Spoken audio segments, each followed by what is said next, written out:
à tous. Cette troisième capsule fait suite à la précédente qui portait sur les mouvements révolutionnaires qui ont été mis à jour avec la découverte de la signification astrologique d'Eris dans le livre sur lequel je décline l'ensemble de ses influences. Et donc cette fameuse Eris participe de tout ce qui renvoie au processus qui enclenche des chaos. Donc l'une des déclinaisons pouvait se retrouver dans les mouvements révolutionnaires. C'est ce que j'ai mis à jour à travers la révolution de 1789. Alors, ce qu'il y a d'intéressant, c'est que finalement, l'astrologie, pour fonctionner, ne repose pas exclusivement sur la force de gravité, sur les forces électromagnétiques, sur tous ces éléments-là. Je pense que son influence aussi prégnante est en lien avec l'effet redondance, à savoir le phénomène cyclique des planètes qui tournent autour du Soleil et qui du coup permettent à ce système complexe qu'est le système solaire de présenter des éléments répétitifs, redondants, qui permettent dans un deuxième temps d'anticiper, puisque on sait pertinemment, du coup, avec les données astronomiques, que telle planète, grâce à une connaissance précise de son rythme de révolution, de son rythme de révolution planétaire, eh bien, on est capable de repérer qu'à tel moment, elle se retrouvera dans tel endroit du ciel. Donc, toute l'astrologie, finalement, repose sur cet effet redondance. Et lorsque je suis tombée sur cet article-là d'une chercheuse dans une université belge qui s'appelle Angeline Aubert-Totarski, eh bien, ça m'a fait tilt. Je me suis dit, ben oui, évidemment, l'astrologie fonctionne essentiellement grâce à la force des effets redondants des cycles planétaires. Alors elle explique dans son article « La complexité, agir en situation complexe ». Alors, elle ne parle absolument pas d'astrologie, comme vous pouvez l'imaginer, puisque son article est tiré de l'ESEN, qui est l'étude supérieure de l'éducation nationale. Mais, je dirais à son corps défendant, elle met à jour, finalement, le pourquoi, et surtout, non pas tellement le pourquoi, le comment fonctionne l'astrologie. Donc, elle dit que dans tout système complexe, et le système solaire est par essence le premier système complexe, elle dit ceci, que pour comprendre les systèmes complexes, eh bien, en gros, il faut quitter la vision conservatrice cartésienne et rationaliste, puisque cette vision-là touche ses limites. Alors, ça a été mis à jour au niveau scientifique à travers la théorie scientifique du chaos, où dans les années 70 à peu près, cette théorie-là est très intéressante. C'est-à-dire qu'au démarrage, on a une équation où tout est connu à l'intérieur de l'équation, hein, que ce soit en mathématiques, en physique, dans toutes ces sciences dites dures. Et malgré tout, lorsqu'on déroule l'équation, eh bien, on s'aperçoit qu'à l'intérieur, qu'au niveau du résultat, eh bien, le résultat est imprévisible. Il ne correspond pas à ce qu'on a pu anticiper au démarrage à partir de tous les éléments qui pourtant étaient particulièrement bien cernés et connus. Donc, on se dit obligatoirement, au moment où l'équation se met en marche, il se passe à l'intérieur de ce processus-là un élément, une donnée imperceptible qui s'y introduit et qui, par phénomène de répétition, eh bien, ou par effet domino, eh bien, génère du désordre à l'intérieur même d'une équation au démarrage connue dans toutes ces données. Cette notion, enfin cette théorie-là scientifique du chaos est quand même particulièrement intéressante et particulièrement éclairante. Elle peut être déclinée vraiment dans beaucoup de domaines et en particulier dans le domaine de l'astrologie, où finalement ce sont les planètes qui sont les plus à la marge du système, donc les planètes naines, celles qui peuvent circuler dans la bande de Kuiper, dont Eris, et Pluton, voire même au-delà, qui sont, je dirais, les plus puissantes dans leur effet, dans la mesure où elles introduisent au sein du système interne du système solaire le plus connu, hein, eh bien, des éléments imperceptibles qui du coup peuvent expliquer que au démarrage on ne repère pas l'élément invisible, mais à force avec l'effet domino, eh bien, il produit une déstabilisation complète du système. Donc là, elle dit que pour comprendre un système complexe, obligatoirement, il faut abandonner la vision rationaliste linéaire cartésienne, hein, qui nous envoie d'ailleurs entre guillemets bien dans le mur, hein, parce que si on utilisait un modèle comme ça aussi rationnel, on n'aurait jamais pu anticiper le chaos climatique vers lequel on s'engage. Donc elle dit que elle, au niveau d'un système complexe, que ce soit bien au niveau de la Terre qu'au niveau de l'équilibre de la Terre, que de l'équilibre du système solaire, eh bien, il faut utiliser une vision systémique, dynamique, basée sur la compréhension des systèmes complexes.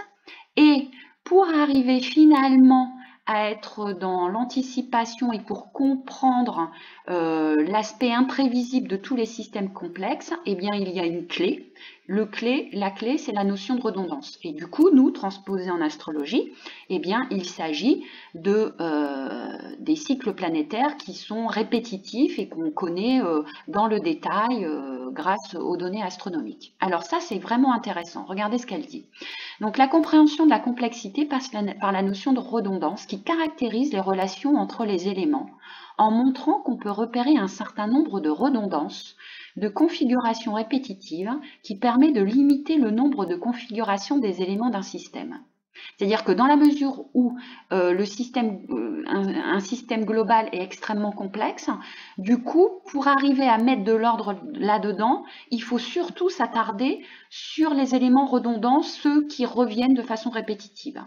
Donc, sans être totale, la redondance introduit donc un certain ordre dans le système qui permet de définir la complexité. Celle-ci s'établit donc à la frontière de l'ordre et du désordre, qui caractérise un système ou un objet ou une situation. Finalement, la complexité qui n'est ni ordre ni désordre est tout simplement un ordre dont on ne connaît pas le code. Alors là, effectivement, ça a fait bingo dans ma tête. Parce que les astrologues, qu'est-ce qu'ils cherchent en permanence à comprendre? C'est le code transcendantal que l'effet répétitif des cycles planétaires introduit dans le système solaire. Et tout ce qui renvoie à des codes répétitifs eh bien, est générateur de sens. Et le sens, eh bien, c'est tout ce qu'on peut arriver à interpréter en utilisant la vision, en utilisant l'angle de vue astrologique. Alors, pourquoi est-ce que je dis tout ça? Parce que je suis tombée également sur un reportage qui est passé sur la chaîne Science et Vie et qui reprend finalement, qui part du Big Bang jusqu'au développement du vivant sur la Terre. Et cette vidéo-là eh bien, a retenu mon attention, et en particulier au moment où Hubert Reeves, un grand astrophysicien bien connu en France, eh bien, dit ceci: une théorie qui fait des prédictions qui sont remplies avec précision, à partir du moment où les précisions sont ensuite vérifiées, on doit en tenir compte. À savoir que ce que je vais exposer là et ce que j'ai exposé dans la capsule précédente renvoie effectivement à des prédictions. C'est-à-dire que j'essaie de dérouler, de dérouler une forme de théorie, enfin tout du moins d'organiser une forme de théorie autour des risques et des mouvements révolutionnaires en lien avec les cycles planétaires. Et si à partir de 2019, je suis en capacité de prédire qu'en 2049, il y aura une révolution à l'image, en analogie à celle qui s'est passée en 1789 en France, eh bien la précision de cette prédiction-là fait que obligatoirement, eh bien, les données théoriques sur lesquelles j'aurais pu faire reposer cette anticipation-là, eh bien, sont réellement à prendre en compte. Alors, il y a également quelque chose qui, de toute façon, je pense, met à jour dès maintenant l'effet redondance, qui est le marqueur principal qui explique l'efficience de l'astrologie. À savoir que lorsqu'on reprend les âges de développement, j'en ai parlé dans la capsule précédente, eh bien on s'aperçoit que les différents stades du développement de l'homme sont marqués par l'empreinte des cycles planétaires, puisque à chaque fois on retombe précisément, une nouvelle fois on est sur quelque chose de particulièrement précis, où les révolutions planétaires correspondent à des phases bien précises dans le développement de l'enfant. Bon, tout ça vous pourrez reprendre. J'en arrive à l'histoire du petit Archie qui... On va reprendre l'histoire du développement de l'enfant. Donc, le petit Archie Harrison Mountbatten Windsor, le petit-fils d'Élisabeth II, a arrêté mon regard, a attiré mon attention, tout simplement parce qu'il est né en 2019. Et comme je l'explique dans la capsule précédente, les germes de la révolution de 2049 à venir commence à partir sur le plan des configurations planétaires, commence à partir de à partir du mois de novembre 2018, donc fin 2018, et se retrouve jusqu'en 2020. Ce qui fait que les configurations de ces bébés-là qui naissent durant toute cette période-là, eh bien, les configurations planétaires se retrouvent dans les thèmes de nos ancêtres français révolutionnaires de 1789 et du coup, 30 ans plus tôt, eh bien, dans leur ciel de naissance de 1759. Donc, le petit Archie, alors, le petit Archie, il est vraiment très intéressant, ne serait-ce que il va symboliser, il symbolise un paradoxe total. C'est-à-dire qu'il, comme tous les enfants de sa génération, eh bien, présente les germes d'un esprit particulièrement révolutionnaire, particulièrement, je dirais, éclairé également. Il y a quelque chose d'éclairé dans cette génération-là. Et puis, lui, eh bien, il a la particularité à la fois de présenter un esprit rebelle, avec un sens critique hyper aigu, comme on va le voir dans son analyse plus tard, là, juste après. Il présente donc évidemment cette fameuse caractéristique d'avoir cet esprit révolutionnaire avant-gardiste, et en même temps d'être au sein d'un système qui reproduit, je dirais, à l'identique l'ordre établi. Donc on se trouve véritablement face à un paradoxe. Et alors, dès qu'il y a paradoxe, évidemment, moi ça m'intéresse, parce que c'est toujours très intéressant, et c'est toujours dans les paradoxes qu'il peut y avoir véritablement des avancées, parce qu'on est face à des forces initialement qui paraissent en tension, mais qui, par le fait qu'ils sont en tension, créent une émulation qui du coup fait bouger les lignes. Alors ce petit bonhomme, quand j'ai regardé son thème, eh bien, j'ai tout de suite été marquée par le fait qu'il présentait des signes du haut potentiel intellectuel complexe. Alors, je veux préciser d'emblée qu'un thème ne nous donne pas d'une façon linéaire l'expression d'un haut potentiel intellectuel quelconque, ou d'un haut potentiel autre d'ailleurs, puisqu'il n'y a pas que le haut potentiel intellectuel. Lui d'ailleurs c'est un haut potentiel intellectuel complexe. J'expliquerai la différence ensuite par rapport à d'autres profils de haut potentiel. Mais lui, dans son thème, du coup, je repère des marqueurs. Alors, pour que les marqueurs du haut potentiel intellectuel émergent, prennent leur essor, il faut obligatoirement qu'il n'y ait pas d'embûche sur le parcours. Alors j'entends embûche, hein, c'est-à-dire que il faut que les facteurs génétiques soient là, que les bases biologiques se soient développées normalement, hein, ce qui est manifestement son cas.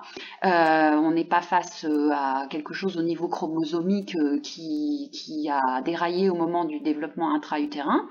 Et puis évidemment, on considère également que le milieu familial est porteur, stimulant et donc facilitant pour en tous les cas une émergence éventuelle d'un haut potentiel.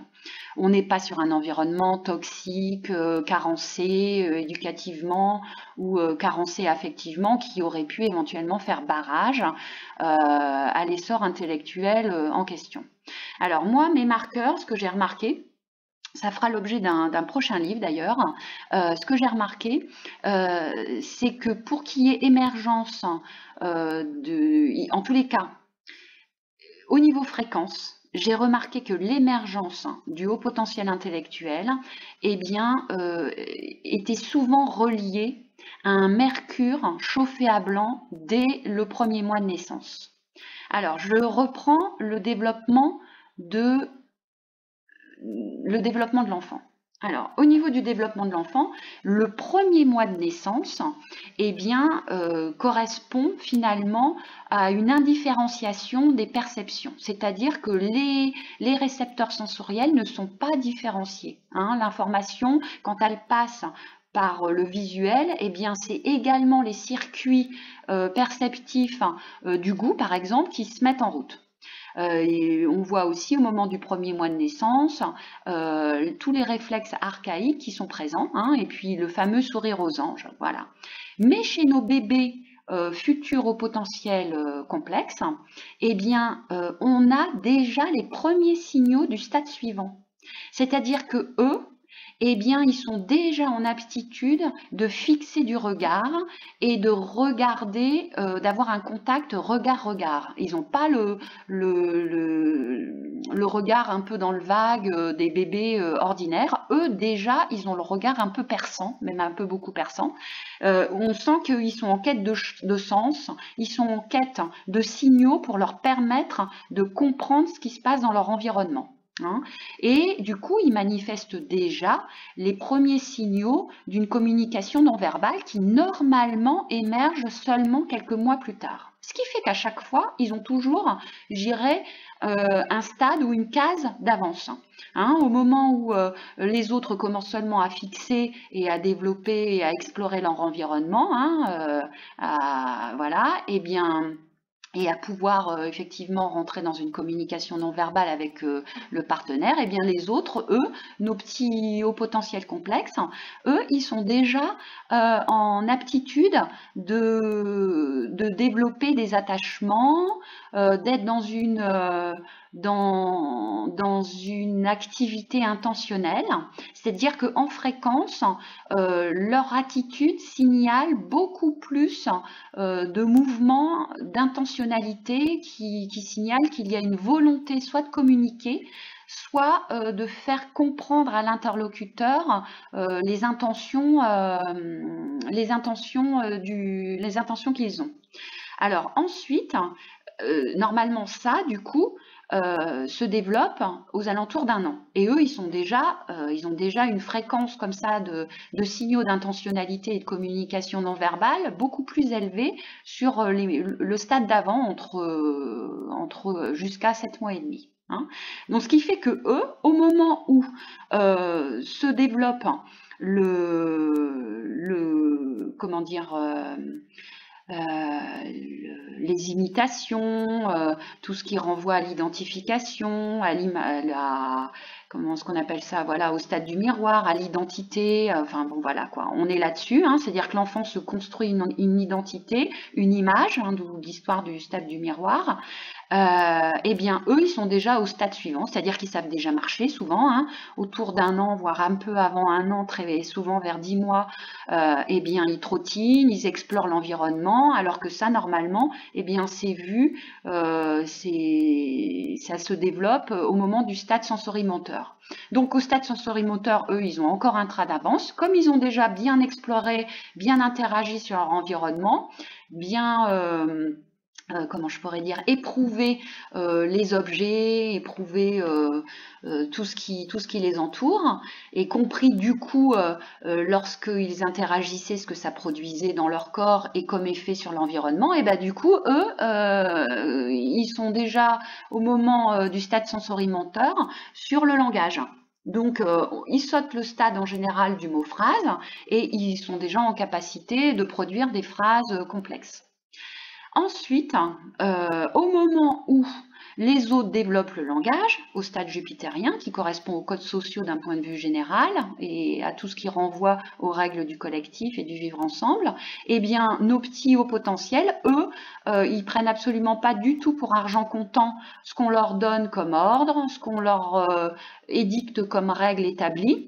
Eux, d'emblée, ils ont le sens critique qui remet en question, ils ont déjà une attitude de pré-ado entre 6 et 12 ans. On prend le demi-cycle jupitérien parce que bon, c'est ce demi-cycle-là, entre 6 et 12 ans, où les codes sont intégrés et où les interdits sont en général respectés. Tout du moins, il y a tout un travail éducatif qui se fait de façon intensive sur cette période-là. Eh bien, pour eux, non.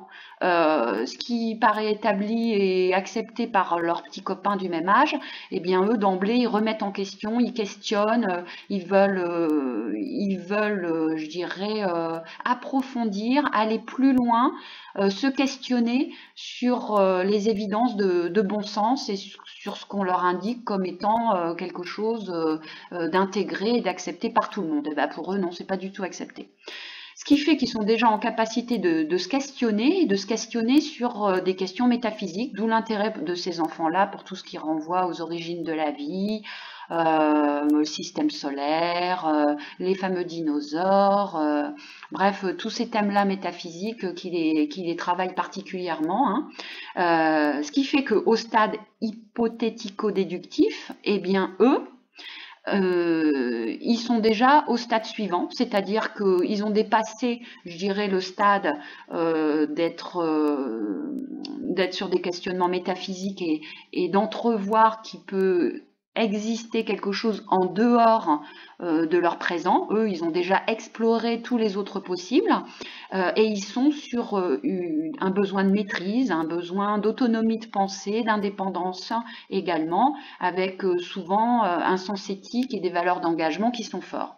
Alors là, par exemple, on a une ado précoce, Greta Thunberg, qui du haut de ses 15 ans donne des leçons aux adultes. Mais pourquoi? Parce que elle est déjà sur la case d'après, c'est-à-dire sur le stade uranien qui commence à partir de 30 ans.